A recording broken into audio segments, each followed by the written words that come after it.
Miss Schenk your first like mentor, or did you have like multiple? No, Miss Schenk was my first. Yeah. And the best. Who is this? Only one. And I did sort of go off the rails a little bit. I wasn't really naughty, but I did lose a bit of focus because I had so much, frustration and so much anger towards my situation at home. I think I took that into school a little bit sometimes as well. Boys don't tend to speak like I never spoke. I hope that my little girl always has, she's always open with me. Can't fix everything as a mum, but we can try and fix most of it. Hi, I'm Miss Schenk and I'm from Holly Lodge, and I'm with Kaylee from Cells today and two of Holly Lodge's Year 7 students, Lucy and Evie. And they've come up with some questions that they would like to ask myself and Kaylee today. What was your dream job when you were younger? Who's that for? Both of you. So my dream job when I was younger, I wanted to be a midwife. And then from being a midwife, I really wanted to work in A&E with the blood and the guts on the Friday nights. And I trained to be a nurse, and I actually fainted on the wards at the sight of blood. So that was my dream job, which wasn't actually a dream. A bit of a nightmare for me. I always wanted to work with like kids and stuff. Like I can remember you asked me one time in college, you were like, what do you want to do when you're older? And looked up to you and I was like, I want to do what you're doing.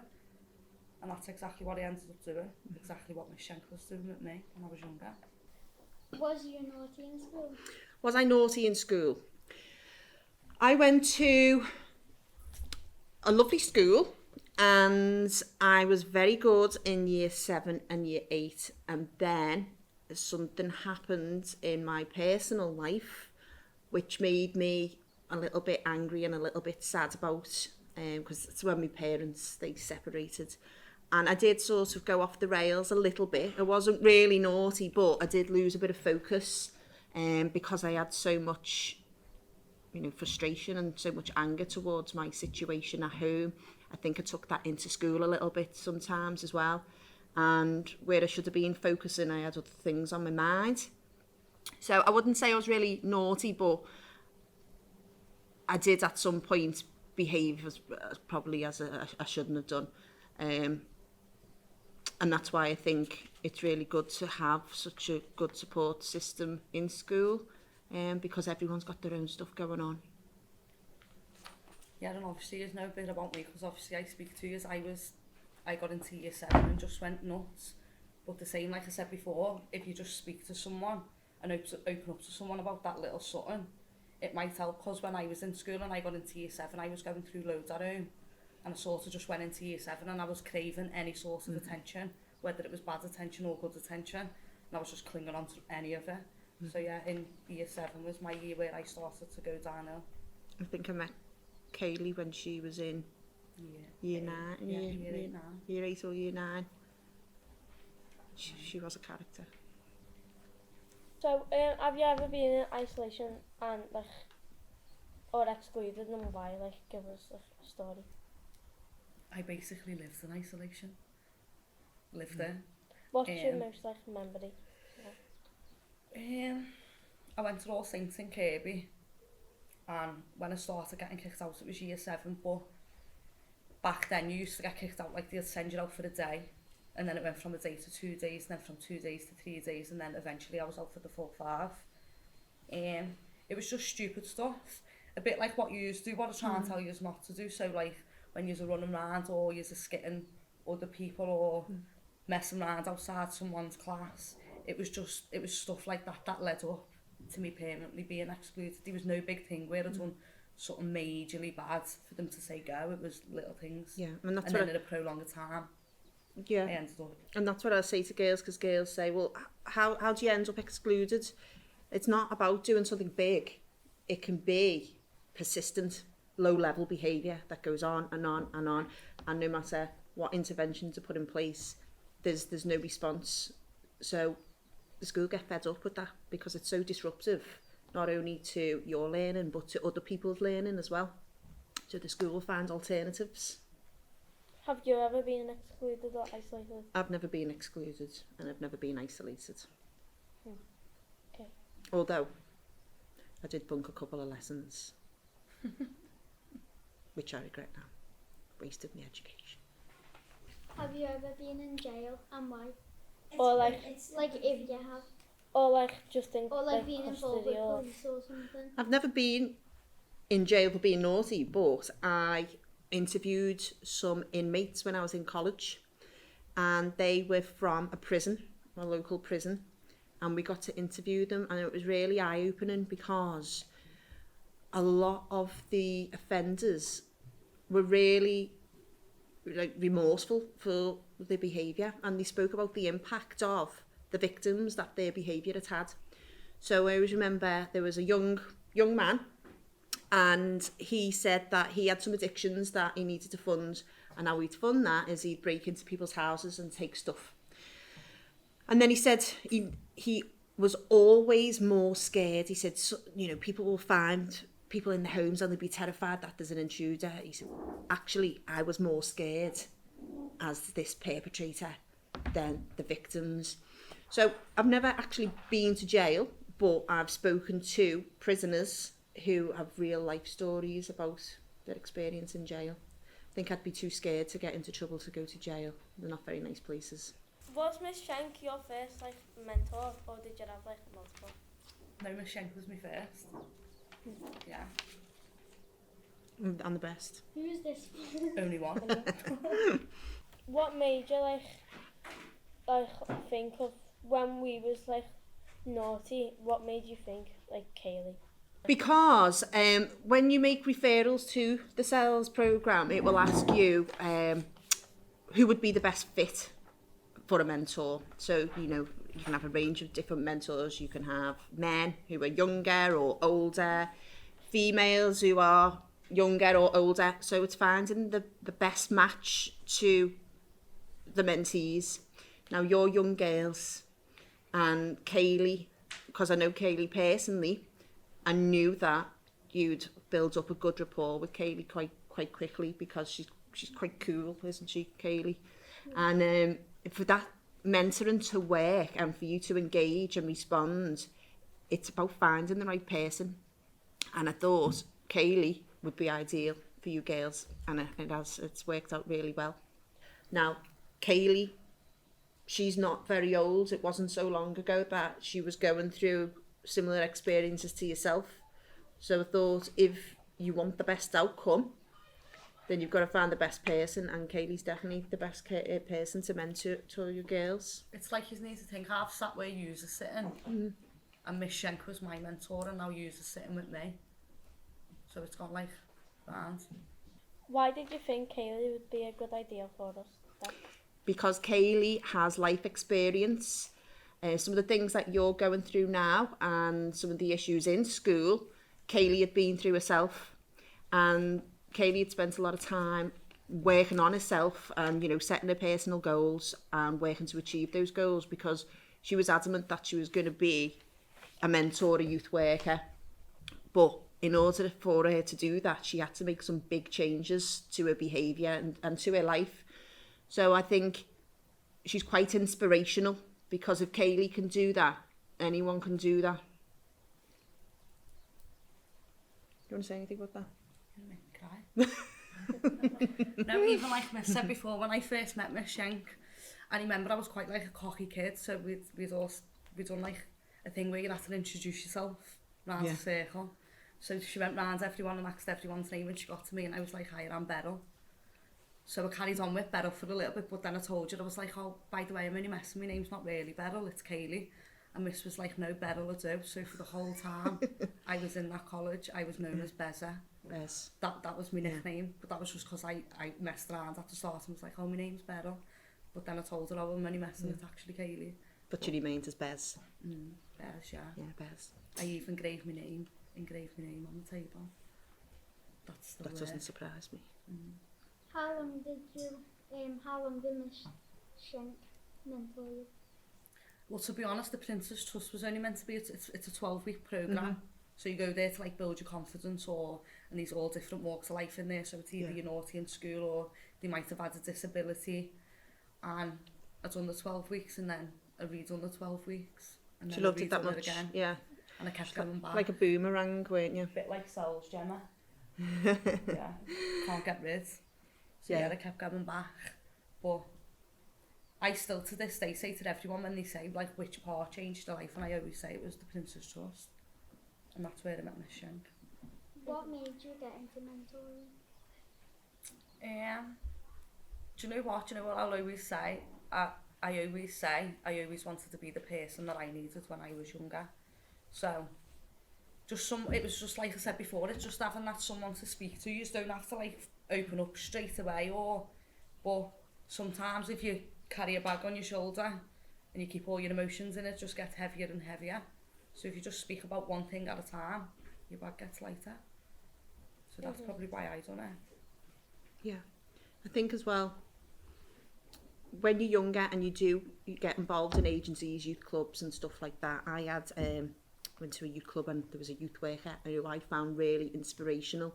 She was really cool. She was on like the level, but there was still that respect that I was a child and she was an adult.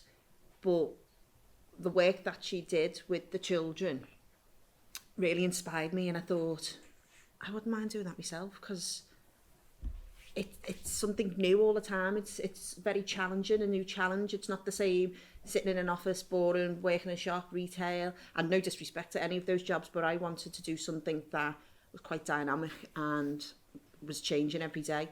So I got into youth work from that. So my qualification is youth and community, which I had to go to university for. And then from the Prince's Trust, doing all the mentoring and working with children from all walks of life. You know, I worked with children from the ages of 13 up to 25. So I had a lot of skills and experience to move into a school setting and work with large cohorts of girls to manage their attendance, their behaviour, their social and academic sides of school. So that's how I ended up in this role. Okay, how many courses does it go through to like get the job? Okay, so for me, I left school and I had 10 GCSEs, and then I went to college, and the course that I chose wasn't really for me, and I dropped out of college.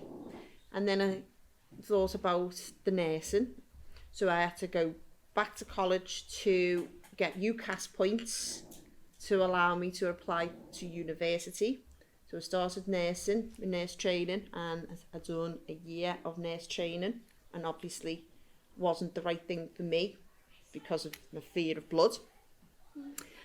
So then I went back to university and I studied youth and community work and spent 3 years at university. So the qualifications I've got along the way are GCSEs, and that's enabled me to then go to college, and I got a diploma in social work in college, and then a degree in youth and community work. See, with me, like I said before, I got kicked out quite young. I left school with no GCSEs. When I left school as well, I was still just messing around. I did go to a few colleges, but never really tended to stay. And then I had a baby quite young, and then I recently lost my mum after it, and that made me like open my eyes to things, and that's when I went to Sal's and I've done a mentoring course, and I've been there since. What made you naughty in school? Circumstances. No, like, in particular. Like, Circumstances. was it like family things? Yeah, so growing up, I lived with my nan and granddad when I grew up. I met my mum a bit later on in life. My mum went through a stage where she was addicted to drugs, so do you know what heroin is? Mm-hmm. So it's like probably one of the worst drugs. My mum was addicted to that for years. My nan got custody of me and my older sister and brother. So I think when I went into school and I seen everyone was like that family base where it's like mum, dad, and mum was like nan, granddad, and sometimes I didn't really know how to speak about it, so whenever I just bottled it all up, and then I went into school and I just became naughty. Like I said before, some people look for attention, whether it's good or bad attention, and I was taking the bad attention because the attention was on me, so I just run with it. Did you ever get like not bullied, but like laughed at because you didn't have your mum there? Or? No, because like I said, I bottled most of it in, so only my close mates that was round me sort of knew. because they'd seen me outside of school, but anyone in school didn't really know. And are you still mates with them now? Or some of them? Some of them, yeah. Tej, yeah, I see Tej quite a bit. Paige, Yeah. I see her quite a bit. I'm not as such mates with them, but I do still keep in contact with them.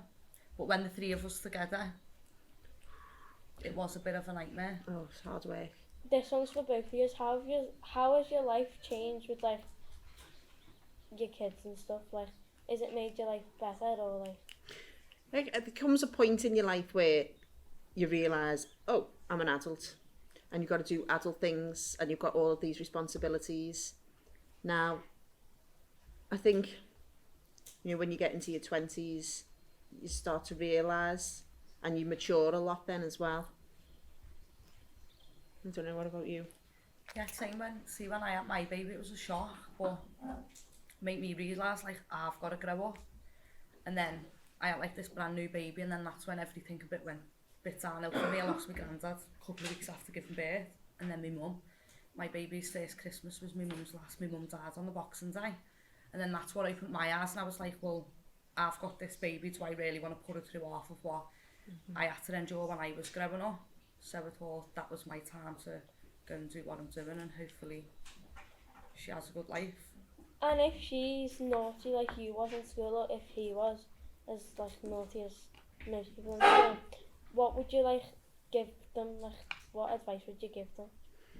I would want as much support for my child to enable them to, because sometimes children don't listen to the parents. They're more influenced by their peers, their friends, and other people apart from their parents. And some are really responsive to parents, especially if you're getting grounded or your Xbox getting taken off you.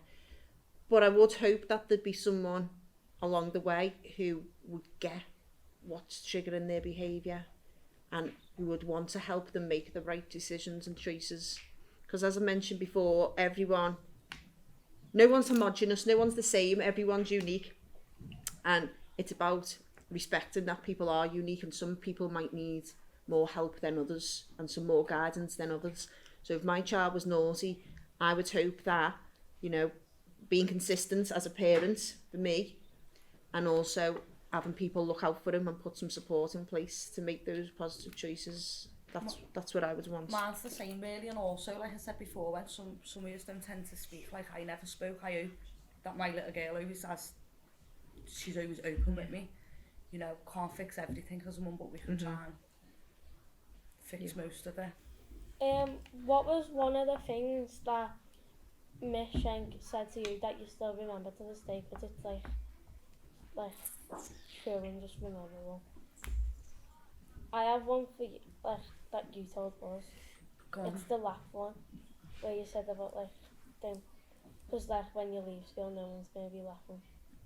Yeah, when I was in school, you hang out with all these people and you tend to want to be making them laugh, and when really, when you leave school, they're going to be the ones laughing at you because you're going to leave with no GCSEs. They're going to pass their driving test probably when they leave. So yeah, probably there's quite a bit. What do you do on a weekend? Like, do you go to schools and mentoring, or do you just like sit off and do nothing? Never do sit off, do nothing. You go to Jungle Fun? I go to Jungle Fun, yeah. So I've got two small boys, so my weekends are football, Saturday and Sunday, shopping, Jungle Fun, Gulliver's World, very much family time. People who might see me around, who are quite used to seeing me with my formal clothes on, if they see me with a tracksuit on and some trainees, it's a bit like, look at Miss. So yeah, I am a human and I do have my own life. And the same, I've got a little girl, so on weekends I do the same, or if she's getting babysat or she's staying in an aunt, I'll then go and have time with my friends, because I'm still only young, I'm not old like Miss Schenk. So. Yeah, I don't go out and party anymore. That ship has sailed. Might be a day where we have to do that, don't we? Yeah. Yeah. Have you ever been married or like engaged or close to it? No. I've been engaged for 15 years. So why don't you just get married then? Well, it's expensive. I'm not that special. And everyone's got their own preferences, haven't they? Some people want to get married and some people don't. Just as long as you're in a nice, stable, happy relationship where you've got respect for each other. It doesn't matter if you've got to walk down the aisle or not, really. That's my personal opinion. How did you become a teacher from being a mentor? So the transition wasn't from mentor to teacher really, because in some schools, their pastoral side will be teaching staff who teach, and then they'll have an allocation of time to be a year leader to deal with any issues. Whereas we're very fortunate at Holly Lodge to have non-teaching pastoral leaders. So I don't actually teach any subject, which makes me available all through the day to look after the girls and deal with any issues or problems that may occur. From that, there's actually transferable skills.